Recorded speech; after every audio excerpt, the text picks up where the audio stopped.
नमस्कार, सुप्रभात, हरिओम। नई दुनिया की सेहत की इस शाला में मैं डॉक्टर राधेश्याम मिश्र आपके बीच उपस्थित हूँ। योग शास्त्र हमारे भारत देश की विरासत है। उसके कुछ सूत्र आप लोगों के साथ साझा करने के लिए यह सीरीज चल रही है। हम योग के माध्यम से शरीर को कवच पहनाने का एक प्रयास कर रहे हैं।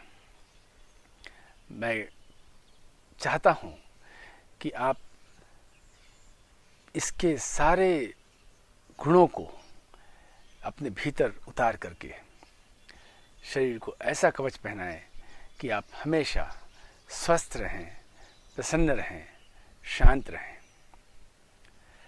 आज का जो सत्र है वह मैं केंद्रित करना चाहता हूँ ऐसे विषय पर जिससे आज के युवा बहुत ज़्यादा प्रभावित हैं। वह है हेडेक, माइग्रेन या इस हिस्से में होने वाले डिसऑर्डर्स। साथियों, यह एक ऐसी पीड़ादायक स्थिति बन जाती है जिसे हम माइग्रेन का अटैक बोलते हैं। अटैक समझते हैं शब्द कि अचानक से आ जाना और फिर हमें इतना घायल कर देना कि हम उस घायल अवस्था में से बाहर निकलने में समय लग जाता है उसमें से। तो माइग्रेन का अटैक ऐसा ही होता है। प्री माइग्रेन सिम्टम्स भी होते हैं जिसे औरा बोलते हैं। उसमें हमें कुछ घंटे पहले ही मालूम पड़ने लग जाता है कि अब मुझे माइग्रेन का अटैक आना होगा। और फिर माइग्रेन का पेन आना, तो एक ऐसे धीरे से ग्राफ उठता है और फिर एकदम से बहुत तेज ऊपर जाता है दर्द का, और एक लंबे समय तक उसका असर रहता है। माइनर सा अगर माइग्रेन हुआ है तो 4 घंटे में भी ठीक हो जाता है, और मेजर हुआ है तो उसमें 72 घंटे तक लग जाते हैं। इस दौरान आपका जीवन एकदम शून्य सा हो जाता है। सोचिए कि 3 दिन आपके कितने कीमती होते हैं। हर एक पल कीमती होता है, हर एक घंटा कीमती होता है। उस 72 घंटे हमारे इसमें चले जाते हैं। और जब देखा गया कि ये किन लोगों को होता है तो उसमें 100% पढ़े लिखे प्रोफेशनल्स ही पाए गए। कोई भी व्यक्ति जो लेबर क्लास है, जो पुअर क्लास के हैं, या झोपड़ियों में रहने वाले लोग हैं, गांव में किसान लोग हैं, इन्हें ये सब नहीं होता है। मैंने बहुत खोजने के प्रयास किया कि कहीं कोई एक आध तो मिल जाए। नहीं, ये हाई क्लास प्रोफेशनल्स की बीमारी है। टीचर्स, पुलिस ऑफिसर्स, डॉक्टर्स भी, और सेल्फ एम्प्लॉयड जो प्रोफेशनल्स होते हैं, अधिकांश उन लोगों को होता है। तो हमने बहुत इसमें शोध किया। मैंने व्यक्तिगत रूप से इसमें बहुत रुचि ली कि मैं जान सकूं कि इसके कॉजेज़ क्या है, क्योंकि मेडिकल साइंस इसके कॉज को अभी तक खोज नहीं पाया है कि what is the cause. They all से कि है ये मेंटल डिसऑर्डर है, कुछ ब्रेन का कोई डिसऑर्डर है, बट इसका रूट कॉज कहाँ है यह वो लोग नहीं कर पाते, नहीं बता पाए अभी तक। अब चूंकि ये बीमारी नई है, ये कोई उस ज़माने की बीमारी नहीं जिसमें आयुर्वेद का जन्म हुआ था, तो इसलिए उसमें इसको लेकर, इस माइग्रेन नाम की चीज़ को लेकर के कोई बहुत ज़्यादा नहीं लिखा गया। हाँ, हेडेक या यहाँ पर दर्द होना या इसके बहुत सारे रोगों के बारे में आयुर्वेद के में लिखा गया है, but not exactly about migraine. केवल सीधे सीधे माइग्रेन जैसी सिम्टम्स को लेकर के कोई नहीं बताया गया है। तो ये बहुत नई बीमारी है, नया डिसऑर्डर है। ये 19वीं 20वीं सदी के में आया हुआ डिसऑर्डर है। जब मैंने इस पर शोध किया, बहुत जानने की कोशिश की, तो पाया गया कि इसमें अधिकांश लोगों को एक कॉमन प्रॉब्लम पहले से थी। वह थी कुछ न कुछ डाइजेस्टिव डिसऑर्डर। तो पहले शुरुआत होती है इसकी डाइजेस्टिव डिसऑर्डर्स की, और उसमें हम बहुत नेग्लिजेंस रखते हैं और फिर अगला कदम होता है यहाँ पर। तो कहीं ना कहीं इसका संबंध वायु विकार से है। हमारे शरीर में 5 प्रकार की वायु होती है, प्राण, अपान, व्यान, उदान और समान। तो इस 5 वायु को मेडिकल साइंस कहीं मानता नहीं, लिखता नहीं, क्योंकि उन्होंने इस पर कभी शोध नहीं किया। लेकिन योगियों ने, आयुर्वेद के आचार्यों ने इस पर बहुत शोध किया है। तो हमारे जो यहाँ समान वायु है उसमें कहीं गड़बड़ होने पर उदान वायु में गड़बड़ हो जाती है। उदान वायु मतलब ऊपर जाने वाली वायु। तो एक इम्बैलेंस ऑफ उदान वायु क्रिएट्स दिस माइग्रेन। यह मेरा अपना एक रिजल्ट निकला, जो मैंने बहुत लोगों पर बात करके देखा और हमने काम करना शुरू किया। हमने ढूंढा, बहुत लोगों से बात की कि आप आइए हमारे इस शोध में शामिल हो जाइए। और पहले ही मरीज पर हमने जब काम किया तो उस दिन का दिन, उसके बाद कभी भी उनको माइग्रेन हुआ नहीं। फिर हमारा आत्मविश्वास बढ़ा और हम लगातार इस पर काम कर रहे हैं और लोगों को ये टिप्स दे रहे हैं कि आपको क्या करना चाहिए जिससे कि ये पूरी तरह समाप्त हो जाए। अब रास्ता थोड़ा कठिन है, रास्ता आसान नहीं है। इसमें केवल आसन करने से काम नहीं चलेगा, पूरी लाइफस्टाइल को हमें बदलना पड़ेगा। इनफैक्ट आपको लगभग 3 महीने के लिए एक विशेष प्रकार की जीवन शैली को अपनाना पड़ेगा, जिसमें पूरा अनुशासन हो। अनुशासन में जीवन को लाना पड़ेगा। और अनुशासन की जो शुरुआत है वो भोजन को लेकर के है। आपका भोजन एकदम समय पर हो और एकदम सही भोजन हो। ऐसे भोजन जो वायु विकार को बढ़ाते हैं वह हमें नहीं करना है। वायु विकार को बढ़ाने वाले भोजन कौन से हैं? पुराना भोजन। जो भोजन पुराना है, जो पैक्ड फूड है, कैंड फूड है, ये जो आते हैं चिप्स और कुछ भी पुराना भोजन, पुराना पेय जो बॉटल में आता है, कोक, पेप्सी वगैरह, ये सब में हमारे प्रोसेस्ड फूड होता है और ये हमारे वायु विकार को बढ़ाते हैं। इसके अलावा वह भोजन जो हमारी प्रकृति से प्रतिकूल जा रहा है। अब ये भी एक और आपको ऑब्जर्वेशन करना पड़ेगा कि हमारी प्रकृति क्या है। जब हम भोजन करते हैं, कोई भी चीज़ हम खाते हैं, तो कुछ चीज़ हमें एकदम से पच जाती है। कुछ चीज़ स्वाद में तो अच्छी लगती है, लेकिन आपका शरीर उसके लिए नहीं बना है, ऐसा खुद शरीर बोलता है। तो ऐसे भोजन को आप आइडेंटिफाई क्यों करें? क्योंकि अब आपको या तो आयुर्वेद पढ़ें और समझें कि क्या होता है वात, पित्त और कफ, कैसे इसमें इम्बैलेंस होता है, आपका शरीर किस कैटेगरी को बिलोंग करता है, वात, पित्त या कफ या इनके मिश्रण को, और फिर उसके बाद में बहुत आसान हो जाएगा। तो आप चाहें तो किसी अच्छे आयुर्वेद के आचार्य से मिल करके यह सुनिश्चित करें कि आपकी प्रकृति क्या है और उस प्रकृति में कौन से भोजन, कौन से भोज्य पदार्थ आपके लिए प्रतिकूल है और कौन से भोज्य पदार्थ आपके लिए अनुकूल है। आयुर्वेद में इसका बहुत अच्छे से विस्तार से इसके बारे में लिखा गया है। बस हमारा विश्वास कहीं न कहीं आयुर्वेद पर इतना अधिक नहीं है और यह इसका कारण मुझे समझ में नहीं आता, क्योंकि भारत के बाहर तो लोग पागल से हुए हैं, ऐसे हो रहे हैं आयुर्वेद को के लिए जिसका कोई जवाब ही नहीं। मैं जब ब्राज़ील में होता हूँ या किसी और दुनिया के देश में होता हूँ तो वहाँ हमसे लोग पूछते हैं कि हमें आना है आयुर्वेद का कोर्स करने के लिए इंडिया में, बताइए आप कहाँ पर जाएं, कहाँ पर सीखें। मुझे क्यों करना चाहते हैं आप, क्यों आयुर्वेद के डॉक्टर बनना चाहते हैं? उनका सिंपल सा जवाब होता है, now I don't see a good remedy in any other therapy and Ayurveda is a big hope. क्योंकि हमारे देश में बहुत सारे लोग आयुर्वेद से इलाज करते हैं, हम खुद करवाते हैं और उसका लाभ हमें इतना बढ़िया मिलता है, इसलिए हमें आकर के करना है।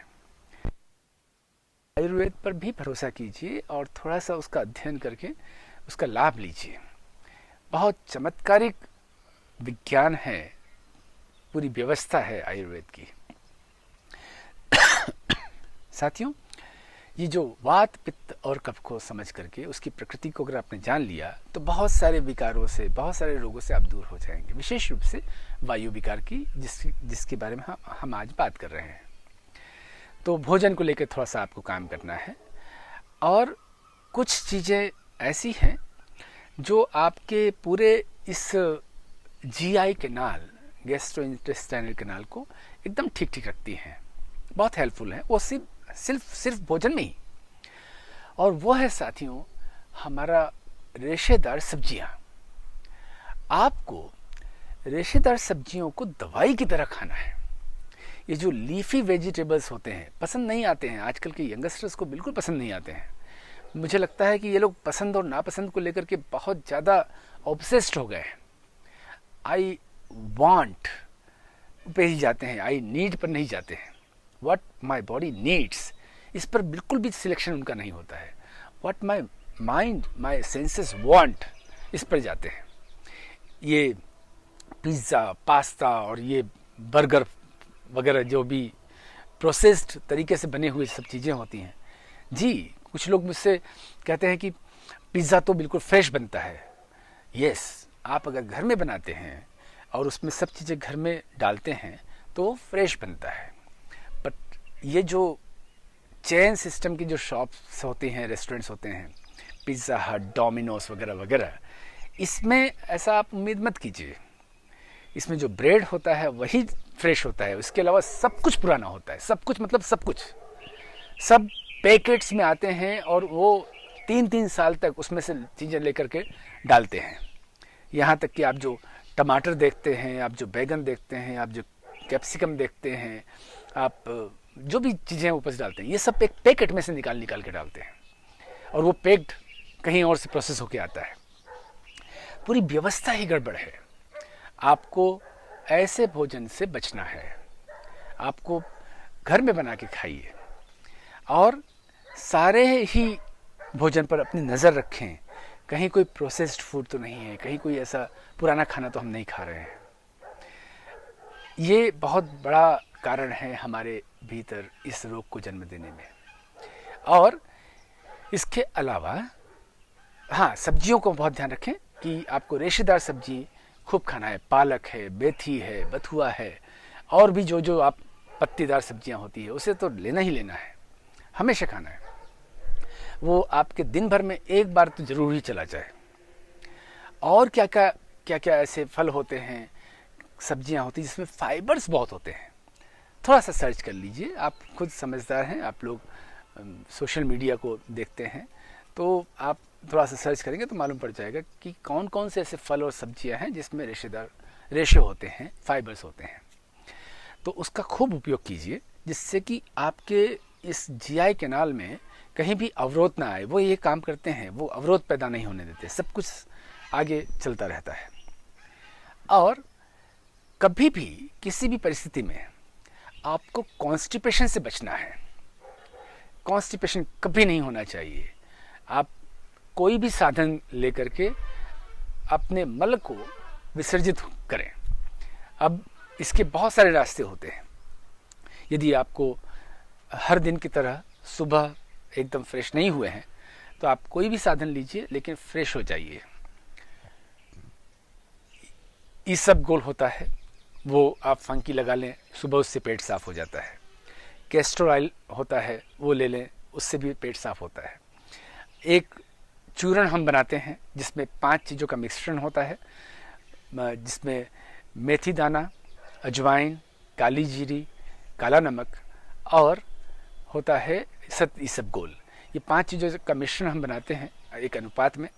और अगर आप कोई जानना चाहेंगे उसके बारे में अनुपात में, तो हमसे संपर्क कर लीजिए, हम आपको उसका पूरा भेज देंगे कि कैसे बनाया जाता है। उसे आप लेकर के पेट को साफ रखें। यह हमेशा ध्यान रखें कि एक भी दिन आपका कॉन्स्टिपेटेड नहीं रहना चाहिए।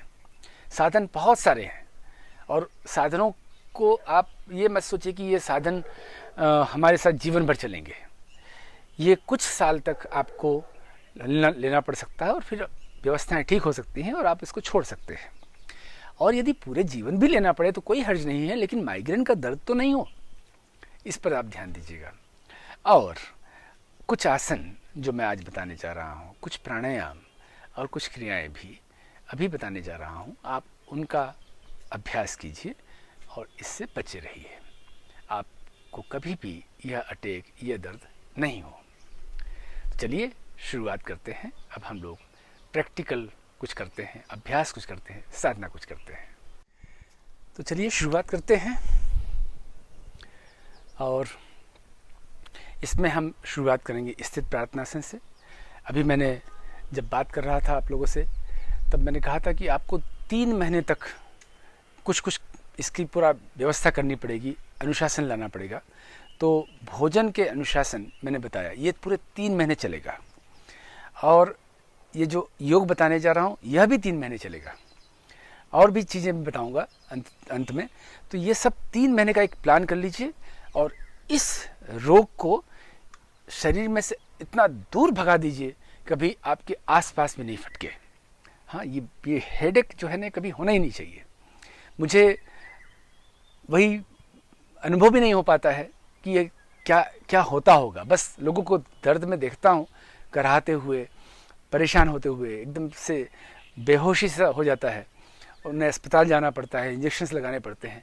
जब ये सब देखता हूँ तो बड़ा दुख होता है कि ये इसका क्या कोई ऐसा परमानेंट रास्ता है कि नहीं है। अब है तो सही, लेकिन कठिन है। कठिन इस सेंस में है कि क्या हम पूरे 3 महीने रेगुलरिटी मेंटेन कर पाएंगे, क्या पूरे 3 महीने अपने आप से प्रेम कर पाएंगे। Self care should be our prime responsibility. एकदम प्राथमिक हमारी जो जिम्मेदारी होनी चाहिए वो हमारी अपना ध्यान रखना, अपना ख्याल रखना। उसके बाद में सब कुछ। एक बार इसमें से बाहर निकल जाइए और फिर देखिए कभी कोई आपको यह ऐसे अटैक ना आए और आप प्रसन्नतापूर्वक अपना जीवन जी सकें। हाथ जोड़ना है, आंख बंद करना है, ईश्वर को स्मरण करना है, अपने इष्ट देवता को अपने मन में लाइए और अपने अंतर आत्मा से उस परमात्मा को जोड़िए, वहाँ से ऊर्जा प्राप्त कीजिए। जब हम कहते हैं आशीर्वाद लेना, तो आशीर्वाद मतलब हमें डिवाइन एनर्जी को प्राप्त करना है। आशीर्वाद ऊर्जा के रूप में मिलती है, हम ज़्यादा ऊर्जा उनसे लें। जब हम ग्राह्य बनते हैं तब ही वहाँ से कुछ मिलता है। ग्राह्य बनने के लिए हमें सब दूर से अपने आप को विरक्त करके ध्यान लगाना है प्रभु पर, सुप्रीम एनर्जी पर, सुपर कॉन्शियसनेस पर। धीरे धीरे आँख खोलिए और आगे बढ़िए। सबसे पहले हमें करना है सूक्ष्म व्यायाम। यह छोड़ना नहीं है, इससे भी हमारे वायु विकार दूर होते हैं। प्राण, अपान, व्यान, उदान, समान, ये सारे हमारे वायु सब बैलेंस में होना चाहिए। आपको श्वास लेते हुए हाथ को आगे ले जाना है, श्वास लेते हुए हाथ को ऐसे भीतर लाके फिर श्वास छोड़ते हुए बाहर ले जाना है। श्वास लेना है, श्वास छोड़ना है, श्वास लिया, श्वास छोड़ा, फिर श्वास लिया और श्वास छोड़ा। फिर हाथ ऊपर ले जाना है, श्वास लेते हुए गए ऊपर, श्वास छोड़ा, श्वास लेते हुए ऊपर गए, श्वास छोड़ते हुए नीचे आए, श्वास लेते हुए गए, श्वास छोड़ते हुए आए, श्वास लेते हुए गए, श्वास छोड़ते हुए आए।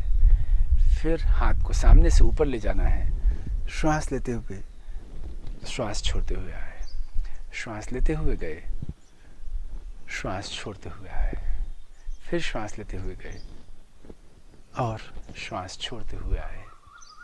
एक बार और देखें, श्वास लेते हुए गए और श्वास छोड़ते हुए आ गए।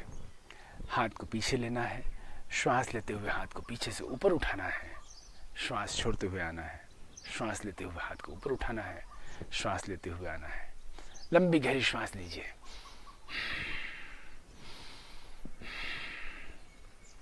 पाँच मिनट की ये पूर्व तैयारी करना बहुत ज़रूरी है, जिससे कि शरीर को हम थोड़ा फ्लेक्सिबल बना सकें और इन अंगों को हम एक मेंटेनेंस दे सकें। श्वास लेते हुए हमें पेट को अंदर खींचते हुए सीने को पीछे खींचना है, गर्दन पीछे, हाथ नीचे। श्वास छोड़ते हुए आना है, श्वास लेते हुए जाना है, श्वास छोड़ते हुए आना है, श्वास लेते हुए गए और श्वास छोड़ते हुए आ गए। अब इसके बाद यह जो अगली एक्सरसाइज है ये सबसे ज़्यादा महत्वपूर्ण है, क्योंकि इससे हमारा जो समान वायु है, व्यान वायु है, यह दोनों वायु बहुत अच्छे से बैलेंस में आते हैं। श्वास यहाँ लिया, श्वास छोड़ते हुए नीचे गए।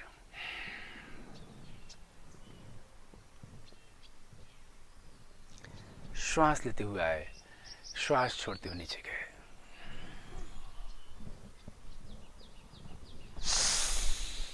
श्वास लेते हुए आए, श्वास छोड़ते हुए गए।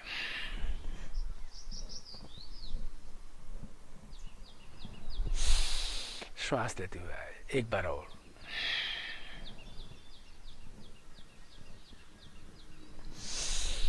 श्वास लेते हुए आए। यह सारे एक्सरसाइजेस आपके लिए बहुत ज़रूरी हैं। सबको याद कर लीजिए, थोड़ा ही समय लगता है, करिए ज़रूर। कौन रोकता है आपको? आप ही तो रोकते हैं। आपने ही अपना स्वभाव ऐसा बनाया है कि बस इसको टालो। शरीर के लिए कुछ करने की बात आती है, उसको टालो। अभी ये हो गया, अभी वो हो गया, ये है इसलिए नहीं करना है, अकेले में करना है, बाहर करना है, अंदर करना है। इतने सारे कारण हम ढूंढ लेते हैं और नहीं करते हैं, नहीं करते हैं। बाहर विदेशों में तो ऐसा लगता है कि भारत से इतना योग आता है हमारे यहाँ, हमारे देशों में, तो यहाँ पर तो हर आदमी योगी होता होगा, हर दूसरा आदमी यहाँ वहाँ योगाभ्यास करके ध्यान करते हुए मिलेगा। लेकिन सच्चाई क्या है आपको पता है। ये सिर्फ देखने से काम नहीं चलेगा, आपको करना भी है ना। तो आप देख लीजिए अच्छे से और साथ में कीजिए। यहाँ पर ऐसे हाथ को पकड़ा, श्वास लेते हुए गए, श्वास छोड़ते हुए आए, श्वास लेते हुए गए, श्वास छोड़ा, श्वास लेते हुए गए, श्वास छोड़ा, श्वास लेते हुए गए। रिलैक्स। आज इतना ही सूक्ष्म व्यायाम बहुत है। अब हम आगे आते हैं उन आसनों पर जो हमारे इन माइग्रेन के लिए बहुत अच्छे हो सकते हैं। तो उसमें सबसे पहले मैं लाना चाहता हूँ आपको वह आसन जो थोड़ा बैलेंस भी देता है, मतलब मल्टीपल उसके फ़ायदे हैं। आपको कल मैंने जो योग करवाया था, योग बताया था, वह था जोड़ों के लिए। तो यह आसन जॉइंट्स को भी हमारे मजबूती प्रदान करता है। थोड़ा सा शुरुआत में कठिन लग सकता है, इसे हम गरुड़ आसन कहते हैं। ये हम ऐसे पैर को ले जाते हैं, एक दूसरे में ऐसे बांध देते हैं, फिर हाथ को ऐसे ले जाते हैं, इसमें बांध देते हैं और इसमें हम खड़े होते हैं इस पोजीशन में। अब आपको थोड़ा सा बैलेंस बनाना पड़ता है, सामने देखते हुए, और धीरे धीरे आ जाते हैं। इसमें अच्छी कसावट होती है, कहीं पर भी कोई नर्व्स में इधर उधर कोई कंजेशन है तो वह खुल जाते हैं। प्लस हमारे जॉइंट्स को भी इसमें बहुत फ़ायदा मिलता है। और दूसरी तरफ से करने के लिए ऐसे हम बैलेंस बना लेते हैं, जो पैर ऊपर है वही पैर, हाथ ऊपर लिया और इस प्रकार से हम खड़े हो गए। इससे अगर आपको बैलेंस बनाने में थोड़ी मुश्किल आती है तो आप दीवार का सहारा भी ले सकते हैं। बहुत फ्लेक्सिबल नहीं है, उतना नहीं जा सकते हैं तो इतना ही चले जाएं, इतना ही चले जाएं, जितना आप जा सके उतना आप करें, लेकिन करिए ज़रूर। इसके अलावा हमें करना है हस्तपादासन, वो छोड़ना नहीं है, क्योंकि उससे हमारा ये पूरा तंत्र इधर का बढ़िया होता है। प्लस इसका असर हमारे इस हिस्से में भी पड़ता है इस आसन से। तो यहाँ से श्वास लेते हुए जाना है ऊपर और पीछे, श्वास छोड़ते हुए आना है और पेट को अंदर खींचना है, चिन को यहाँ प्रेस करना है।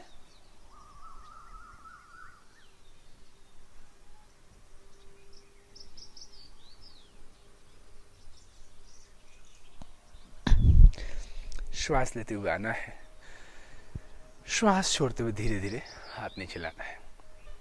एक बार और देखें, श्वास लेते हुए गए, श्वास छोड़ते हुए आए, सिर को नीचे घुटने के पास लेके गए, श्वास लेते हुए आए और श्वास छोड़ते हुए हाथ को पीछे से लेके गए। एक बार और करते हैं। अब इसे साइड से देख लीजिए। श्वास लेते हुए गए, श्वास छोड़ते हुए आए,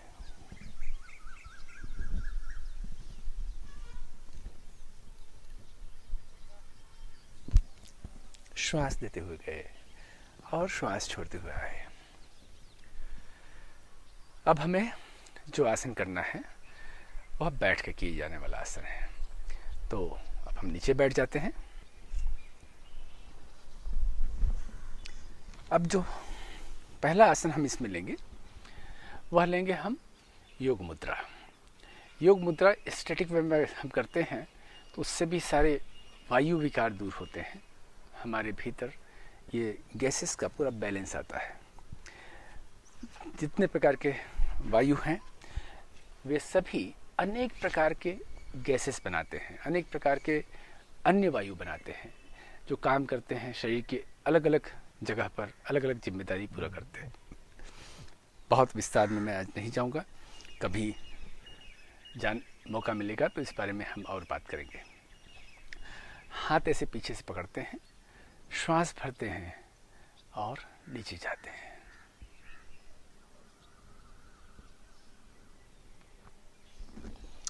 यहाँ पर हम जाएंगे और वहाँ रुक कर के फाइनल स्टेज पे जहाँ भी आप पहुँच सके, आप यहाँ तक पहुँचते हैं, यहाँ तक पहुँचते हैं या यहाँ तक पहुँचते हैं, जहाँ भी आप पहुँच जाते हैं वहाँ पर रुक जाना है और छोटी छोटी श्वास लेते रहना है।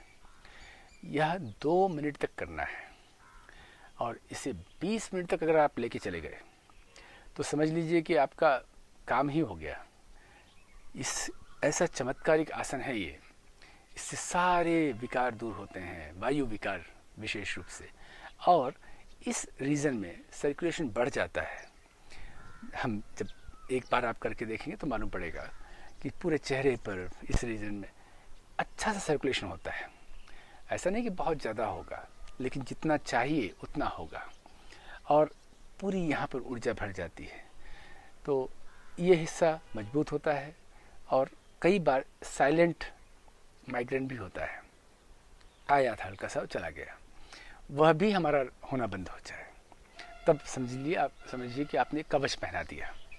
देखिए, ये हमने श्वास लिया और श्वास छोड़ते हुए गए।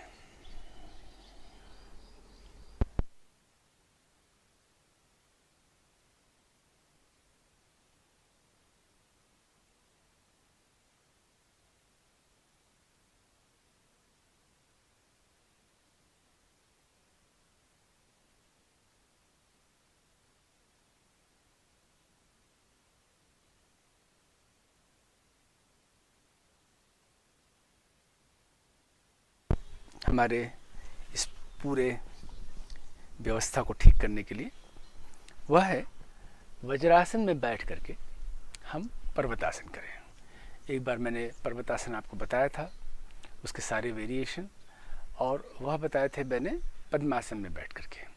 आज मैं बता रहा हूँ कि वज्रासन में बैठ करके उसी आसन को कैसे लगाते हैं। हाँ, अब इसमें और अच्छा खिंचाव मिलता है, उसमें दूसरे फायदे हैं, इसमें थोड़ा सा अलग फायदे हैं। श्वास लेते हुए हम ऐसे हाथ को ऊपर ले जाते हैं और पूरे शरीर को ऊपर खींचते हैं।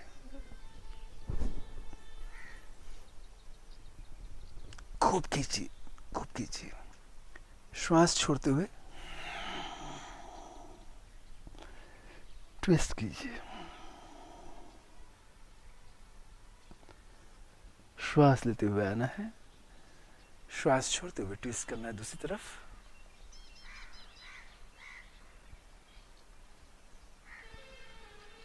श्वास लेते हुए आना है, यहाँ आकर के श्वास छोड़ देना है और फिर श्वास लेते हुए हमें एक तरफ दाईं या बाईं तरफ शरीर को मोड़ना है। बहुत अच्छा खिंचाव यहाँ मिलता है। यह करते वक्त श्वास छोड़ते हुए आना है, श्वास लेते हुए जाना है,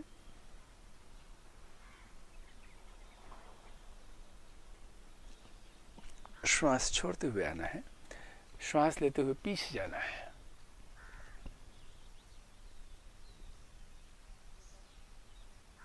श्वास छोड़ते हुए आगे जाना है, आगे झुकना है। इस प्रकार से हमें हाथ रखना है और धीरे धीरे नीचे जाना है।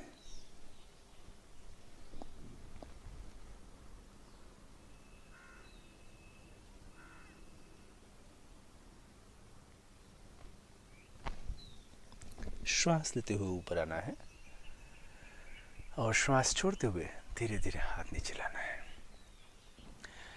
अब जब इसमें वहाँ पहुँचेंगे, फॉरवर्ड बेंड करेंगे, आगे झुकेंगे, तब आपको वहाँ 30 सेकेंड, 1 मिनट रुकने का प्रयास करना है, छोटी छोटी श्वास लेते हुए। सबसे ज़्यादा फ़ायदा वहीं होगा। अभी आगे झुकने में अगर परेशानी आती है, कोई बात नहीं, आप जहाँ पहुँच सकते हैं, जितना भी जा सकते हैं वहाँ जाइए। आप इतना जा सकते हैं तब भी जाइए, प्रयास करना मत छोड़िए, क्योंकि आप शरीर की प्राकृतिक अवस्था को प्राप्त करने जा रहे हैं। नीचे झुक गए मतलब आपने शरीर की प्राकृतिक अवस्था को प्राप्त किया है। आप कोई नया काम नहीं करने जा रहे हैं। बहुत लोग शरीर को बहुत फ्लेक्सिबल बना करके, दिखा करके कहते हैं कि देखिए हमने कितना कठिन आसन कर लिया। कुछ नहीं, यह सब शरीर की प्राकृतिक अवस्था है। आपने कुछ नहीं किया, आप तो ऐसे लेके पैदा ही हुए थे। फिर पहले ये वही बात हुई कि पहले हम चीज़ को ख़राब करते हैं, उसके बाद में हम थोड़ा अच्छा करके दिखाते हैं, कहते हैं देखिए हमने कितना अच्छा कर लिया। आप जब पैदा हुए थे, उसके बाद में जब शिशु अवस्था में थे, तो आप इतने फ्लेक्सिबल थे कि कोई भी जिम्नास्ट नहीं इतना फ्लेक्सिबल नहीं हो सकता हर प्रकार से। तो अब कठिन इसलिए लगता है क्योंकि हमने लाइफ स्टाइल के कारण सब कुछ स्टिफ कर लिया है। तो ये वज्रासन में पर्वतासन करना है, हमें खूब अच्छे से इसका अभ्यास करना है। अब हम करते हैं वह आसन जो बहुत ज़रूरी है, प्रतिदिन करना ज़रूरी है। यदि आपको यह वायु विकार है तो वह है वृषासन में आगे झुकना। ये वृषासन भी बहुत ही फायदेमंद आसन है। इसको आप खूब अच्छे से अभ्यास करके इतना फ्लेक्सिबिलिटी ले आइए, और फिर यहाँ पर आपको पकड़ना है इसे। पहले ऊपर वाला घुटना पकड़ करके आगे झरने का प्रयास करना है, बाद में नीचे वाला घुटना पकड़ के आगे जाने का प्रयास करना है। श्वास लिया, श्वास छोड़ते हुए पहले शरीर को ऊपर उठाया और ऊपर उठा करके फिर जाते हैं। ध्यान रखिएगा, एक तो क्या ऐसे जाना नहीं, पहले शरीर को हमने ऊपर उठाया और ऊपर, और फिर जाना है।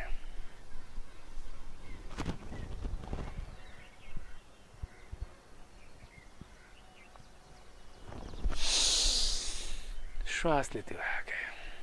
बहुत आनंद मिलेगा आपको यह आसन करने के बाद, तुरंत अच्छा लगने लग जाता है। श्वास लिया, शरीर को ऊपर उठाया और आगे गए, नीचे गए।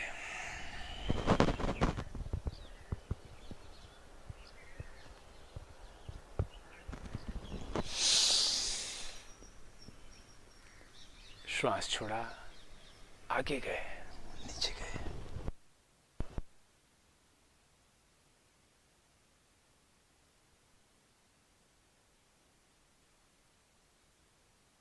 तो यह आसन भी आप अभ्यास कीजिए, फ्लेक्सिबिलिटी लाइए और इसके लाभ लीजिए।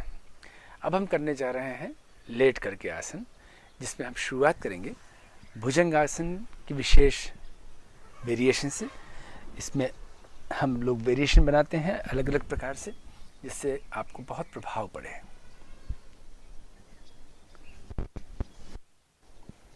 तो भुजंगासन में हमने जो कल किया था उसमें हाथ सिर के नीचे था, लेकिन आज जो करेंगे इसमें हम हाथ को ऐसे साइड में रखेंगे, जिससे कि हम थोड़ा अलग प्रकार से मूवमेंट दे सकें।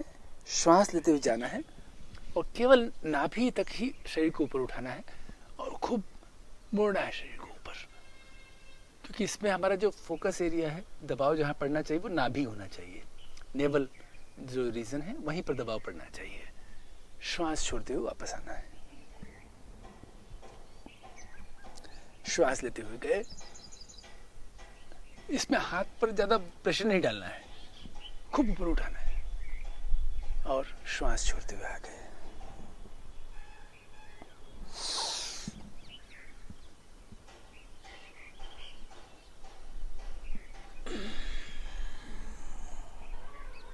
एक बार और। देखिए मैंने हाथ उठा रखा है, श्वास छोड़ते हुए आ गए। तो बिना हाथ के सहारे के हमें यह भुजंगासन करना है और फिर थोड़ा सा आराम मकर आसन में हम दे सकते हैं। हाथ के ऊपर ऐसे हाथ रखते हैं, सिर यहाँ रखते हैं, हथेली हाथ के ऊपर, और 15 सेकंड का भी आपने आराम दे दिया तो बहुत है।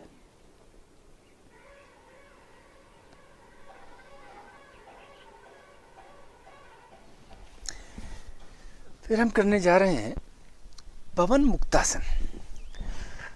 यह तो वायु विकार को ठीक करने के लिए ही बनाया गया है योगियों के द्वारा। पवन मुक्तासन में और करना भी बहुत सरल है, हर व्यक्ति कर सकता है। आपको धीरे धीरे यह भाव लाना है कि मुझे आसन करने में आनंद आ रहा है। इसे हमें जिम्नास्ट या किसी और फिजिकल एक्सरसाइज जैसा नहीं करना है।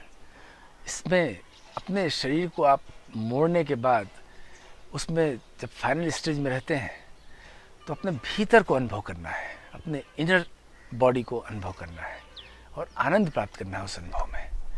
तो हम श्वास लेते हुए इस प्रकार से दोनों पैर ऊपर उठाते हैं और ऊपर उठाते हैं, दबाते हैं और आज देखिए ऐसे हमने पकड़ लिया और खूब दबाया।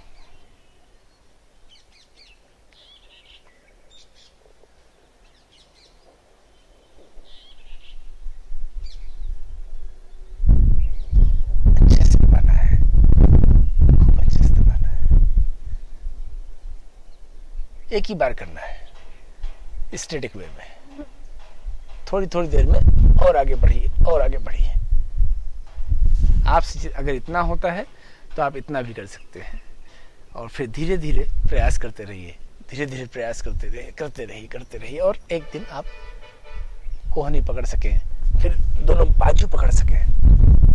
ऐसा अभ्यास बनाते हैं। धीरे धीरे पैर को ऊपर लाना है और ऐसे धीरे से नीचे ले जाना है। बहुत ही प्रभावकारी यह आसन है पवन मुक्तासन, और इसमें आपको मास्टरी हासिल करना है। इसमें ऐसा हो जाए कि आपके सारे ये जो तंत्र हैं एकदम से दब करके आपकी थाइस से इसका पूरा दबाव पड़े और इसका वजन भी इस पर आ जाए और सब फिर जब आप छोड़ें तो सब कुछ अपनी गति में हार्मोनाइज होकर संचालित होना शुरू हो जाए। तो इसके बहुत सारे लाभ हैं, आप करिए और इस लाभ को लीजिए। थोड़ा सा शवासन कर लेते हैं, फिर हमें कुछ करना है प्राणायाम। आज हम एक नया प्राणायाम आपको बताने जा रहे हैं जो कि मस्तिष्क में होने वाले डिसऑर्डर्स के लिए बहुत काम का है, बहुत प्रभावकारी है, लाभकारी है। अच्छे से शरीर को ढीला छोड़ना है, पंजे ढीला छोड़ना है, हथेली ढीला छोड़ना है, चेहरा शांत हो, मन शांत हो, सब कुछ शिथिल हो जाए, शिथिल हो जाए, शिथिल हो जाए। शरीर में जरा भी थकान न बचे।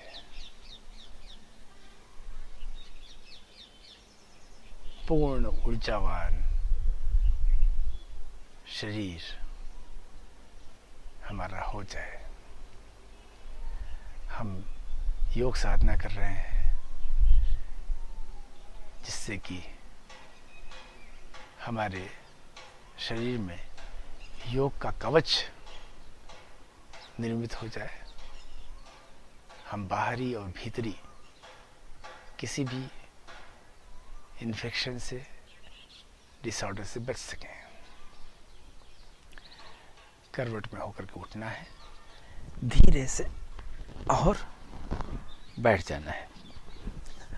अब हम करेंगे प्राणायाम जिसका असर हमारे मस्तिष्क पर पड़ता है, और उस प्राणायाम का नाम है भ्रामरी प्राणायाम। बहुत सरल प्राणायाम है और केवल 5 बार करना है प्रतिदिन, और देखिए उसका असर आपको उस दिन भी दिखेगा, जिस दिन आप करते हैं उसी दिन दिखता है। तो हम हाथों का उपयोग करते हैं अपने कान को बंद करने के लिए। अब आप देखिए, ये हमारे कान हैं और ये अंगूठा है। इस अंगूठे को हम, इस जो आगे वाला हिस्सा है, इसको दबाते हैं और ये कान के दरवाजे हम बंद कर देते हैं। इस प्रकार से दोनों कान को बंद कर देते हैं। ये कुछ एड ऑन किया है हमने। साधारणतया हम सिर्फ कान में उंगली डाल दें, बंद कर लें और इसके बाद गुंजन करें, वह भी भ्रामरी है। इसमें हम थोड़ा सा एड ऑन कर लेते हैं जिससे आपका ध्यान भी लग सके। तो हम इस प्रकार से कान को बंद कर लेते हैं। अब बाहर से आवाज़ आना पूरी तरह बंद हो गई, और एक ऐसे उंगली से हम यहाँ अपनी आँख को भी बंद कर लेते हैं। अब हमारे आँख भी बंद हो गए, कान भी बंद हो गए। हम थोड़ा सा भीतर जाएंगे, अब अपने भीतर से जुड़ जाएंगे। यहाँ श्वास लेना है और भंवरे के गुंजन के समान हमें ध्वनि करना है, पूरा ध्यान उस पर लगाना है, और एक तरह से आवाज़ अब हमारी नाक और कान से एक साथ निकलना चाहिए।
धीरे धीरे हम हाथ को नीचे ले आए, लेकिन आंख मत खोलिए एकदम से, थोड़ा रुकिए। इस भ्रामरी के असर को देखिए, बहुत असर पड़ता है मस्तिष्क में, चेहरे पर, अपने भीतरी व्यवस्थाओं पर। इससे हमारे इस पूरे ब्रेन के सेल्स एक्टिवेट हो जाते हैं सुखद पॉजिटिव एस्पेक्ट में। अनुभव कीजिए इसे।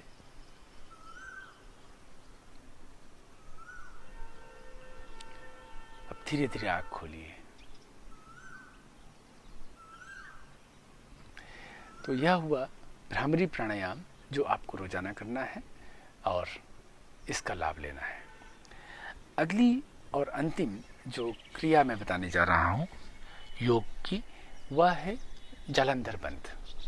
जालंधर बंध 3 बंध होते हैं, मूल बंध, उडियान बंध और जालंधर बंध। जालंधर बंध से हमारी उदान वायु बैलेंस में आती है, और यही चूँकि कारण है हमारे इस माइग्रेन के या इस प्रकार के किसी भी डिसऑर्डर के, तो हमें उदान वायु को कंट्रोल करना है, उससे बैलेंस में लाना है, उससे ज़्यादा बढ़ाना है।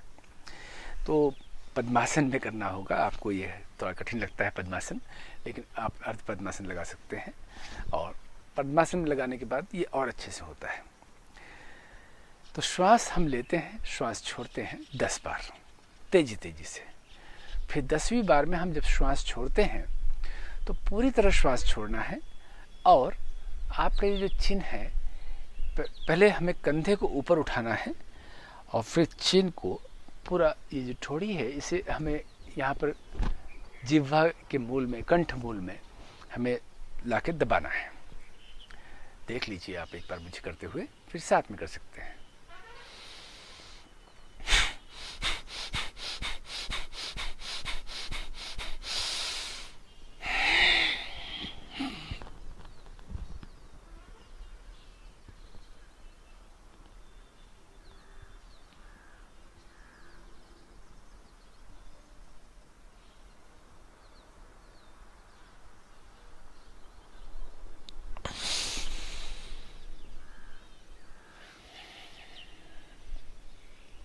करिए, साथ में कीजिए।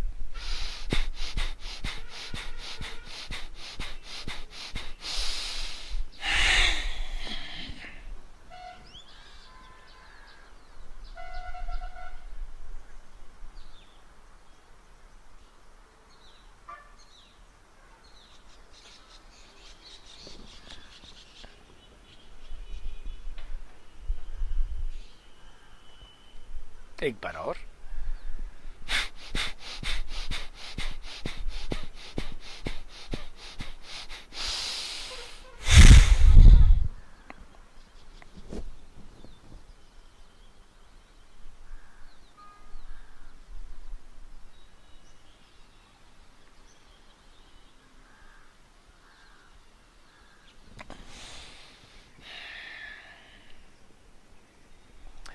तो यह उद्यान बंद हुआ, इसका भी बहुत अच्छा लाभ मिलता है। आपके इस पूरे रीजन में सर्कुलेशन बढ़ जाता है, अच्छी ऊर्जा पैदा होती है और सारे वायु विकार दूर होते हैं।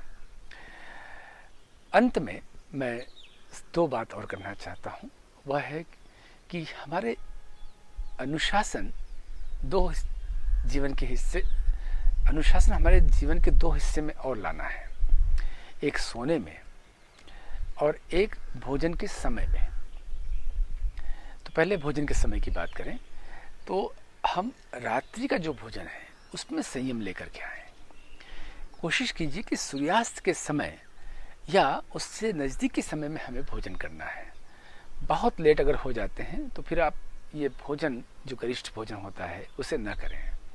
बहुत लाइट आपका भोजन हो सके तो सूप्स हो, फ्रूट्स हो, ऐसा कर लें तो इसका बहुत फर्क पड़ेगा। और आपके नाश्ते में, आपको पसंद हो या नहीं हो, लेकिन नाश्ते में, दिन में, शाम को कभी भी आपको पपीते का बहुत सेवन करना है। पपीता, तरबूज, ये जो बड़े साइज़ के फल होते हैं, यह आपके लिए बहुत फ़ायदेमंद हैं। हाँ, विशेष रूप से पपीता। और क्या फल अवॉइड करना है तो वह केला है। आपको केले को अवॉइड करना है अगर आपको वायु विकार है, अगर आपको माइग्रेन है, क्योंकि वह हमारे इस कॉन्स्टिपेशन को बढ़ाने में सहायक हो सकता है। तो हमें ऐसा कोई भी फल नहीं खाना है जिससे कि हमारे कॉन्स्टिपेशन बढ़े, मल का जो फ्लो है वो कहीं भी रुके। तो जब ठीक हो जाए फिर आप केले खाइए, लेकिन जब तक ये ठीक नहीं हो जाता है तब तक हमें केले से बचना है। और सोने का अनुशासन, सोने का अनुशासन ऐसा है कि आपको 7 घंटे की नींद होनी चाहिए और गहरी नींद आनी चाहिए। तो आप 10:30 बजे, 11 बजे तक सो ही जाइए और सोने के आधे घंटे पहले बाकी का सब काम आप छोड़ दें। एक अच्छी सी डायरी ले लें, उसमें पॉजिटिव वेज लिखें, कुछ अच्छा लिखें। मोबाइल फ़ोन वगैरह तो फ्लाइट मोड पर डाल दें, उसको बिल्कुल कम्युनिकेशन बंद कर दें और एक अच्छे पॉजिटिव माइंड के साथ में सोने का अभ्यास लाना है। कुछ अच्छे महापुरुषों की जीवनी पढ़ें, कुछ अच्छे मोटिवेशनल बुक्स पढ़ें और फिर आप पॉजिटिविटी के साथ सोने में जाएं। अनुलोम विलोम प्राणायाम 10 बार कर लें, फिर आपको गहरी नींद आए।